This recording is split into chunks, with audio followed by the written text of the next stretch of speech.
શ્રી સરસ્વતી વિદ્યાધામ કરજો અંદર પધારે અતિથિ જગદીશભાઈ, પ્રકૃતિ તેમજ શ્રવણ કાકા, જસુ કાકા, હરિહર દાદા, ગુરુજી આપણા અને નિહાલ અને અત્રે પધારે સર્વ આચાર્યગણ તેમજ મારા વાલા વિદ્યાર્થી ભાઈઓ અને બહેનો, આપ સૌને આજે માતૃભાષા નિમિત્તે મારા સાદર પ્રણામ.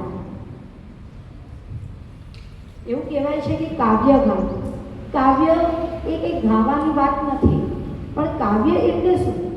તો કે કાવ્ય એટલે કે જ્યાં ઉર્મિઓ તમારા હૃદયની અંદર જે લાગણી છે, જે ભાવ છે, એ ભાવ જે શબ્દો રૂપે વ્યક્ત થાય ને એ કાવ્ય એ હૃદયના ઊંડાણમાંથી આવતી લાગણીઓનો એક તરંગ છે.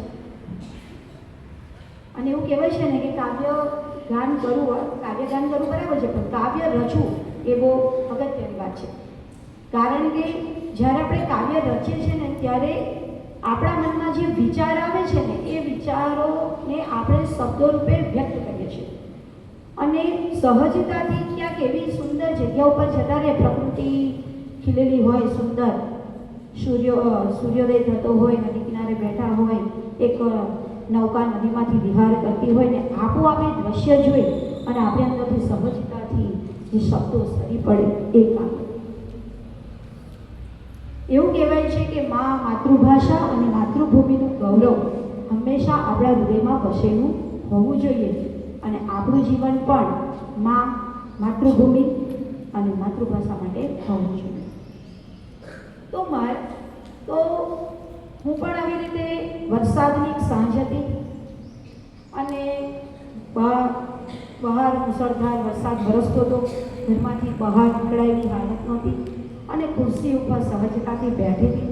અને વરસાદનું જે દ્રશ્ય હતું એ વરસાદ પડતા દરેકના ઘરની અંદર મારી નજર ગઈ અને એ નજર ગઈ અને સહજતાથી મારા મનમાં બધાનું ઘર જોયું અને બધાના ઘરની અંદર કંઈક અલગ અલગ વસ્તુ મને દેખાય અને સહજતાથી મારા મનમાંથી ઘર વિશેના શબ્દો સરી પડ્યા. અને આમ કાવ્ય મારું સ્વરચિત છે, મેં રચ્યું છે. જો કદાચ શબ્દો થોડા પાછા હોય તો ક્ષમા માગીશ, પણ હું કહું છું, પઠન કરું છું.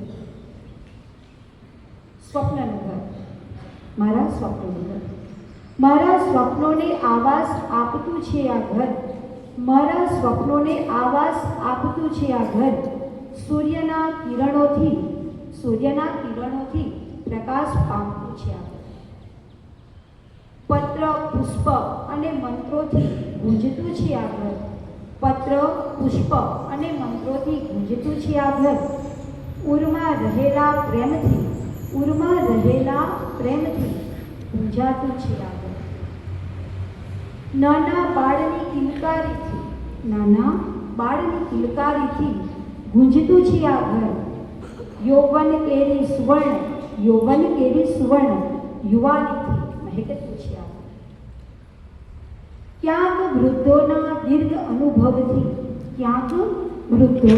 દીર્ઘ અનુભવથી પોષતું છે આ ઘર. ક્યાંક નારીની કોમળતાથી વિલસતું છે આ ઘર. દીકરીની વિદાયથી કરુણાસભર નેત્રોથી રડતું છે આ ઘર. પુત્રવધૂના આગમનથી નેત્રોમાં હર્ષ પામતું છે આ ઘર. હર્ષ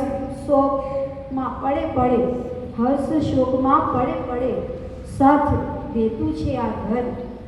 ઉત્સવના રંગોથી રંગાઈ જાતું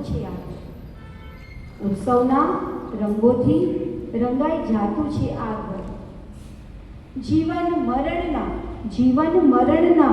કાળચક્રને સાંકળતું છે આ ઘર. જીવન મરણના કાળચક્રને સાંકળતું છે આ ઘર. દિગ દિગંતમાં ફરતા સંભળાતું છે આ ઘર. મારા સ્વપ્નોને આવાસ આપતું છે આ ઘર. મારા સ્વપ્નોને આવાસ આપતું છે આ ઘર. બીજું આપણે જોઈએ તો કાવ્યની અંદર આજે આપણે જોઈએ તો અત્યારે મોંઘવારી એટલી બધી વધી ગઈ છે કે મધ્યમ પરિવારને જીવવું અઘરું છે. અને એ મોંઘવારીની અંદર માણસની જે કેવી કેવી પરિસ્થિતિઓનો સામનો કરવો પડે છે, કેટલું બધું એને મતલબ કે જતું કરવું પડે છે, પોતાની ઈચ્છાઓને જતી કરવી પડે છે, તેની વિશે પણ સરસ મજાનું એક કાવ્ય છે, ભાવમાં તેજી આવી. ભાવમાં તેજી આવી. ગજવામાં રાખું છું હાથ, ગજવામાં રાખું છું હાથ, હવે ડર લાગે છે. ગજવામાં રાખું છું હાથ, હવે ડર લાગે છે. વસ્તુ ખરીદવી પણ હવે ઝેર લાગે છે. વસ્તુ ખરીદવી પણ હવે ઝેર લાગે છે. પહેલા તો સપનાઓ આવતા હતા મફતમાં, પહેલા તો સપનાઓ આવતા હતા મફતમાં, હવે સપના જોવામાં પણ ટેક્સ લાગે છે. સપના જોવામાં પણ ટેક્સ લાગે છે. પીળું સોનું તો હવે આભને અડી ગયું. પીળું સોનું તો હવે આભને અડી ગયું. ચાંદીનો ટુકડો પણ હવે પથ્થર લાગે છે. પગાર આવે છે જાણે મહેમાન બનીને, પગાર આવે છે જાણે મહેમાન બનીને. 2-4 દિવસ રોકાય છે, 2-4 દિવસ રોકાય પછી સફર લાગે છે. 2-4 દિવસ રોકાય છે પછી સફર લાગે છે. ભૂખ તો હજી એની એ જ છે દોસ્ત, ભૂખ તો હજી એની એ જ છે દોસ્ત, પણ રોટલીના કદમાં હવે બહુ ફેર લાગે છે. રોટલીના કદમાં હવે બહુ ફેર લાગે છે. આ મોંઘવારી અને મધ્યમ વર્ગના પરિવારો માટે ખરેખર આ મોંઘવારી શબ્દ ખરેખર આપણને બહુ ચિંતા ઉપજાવે છે.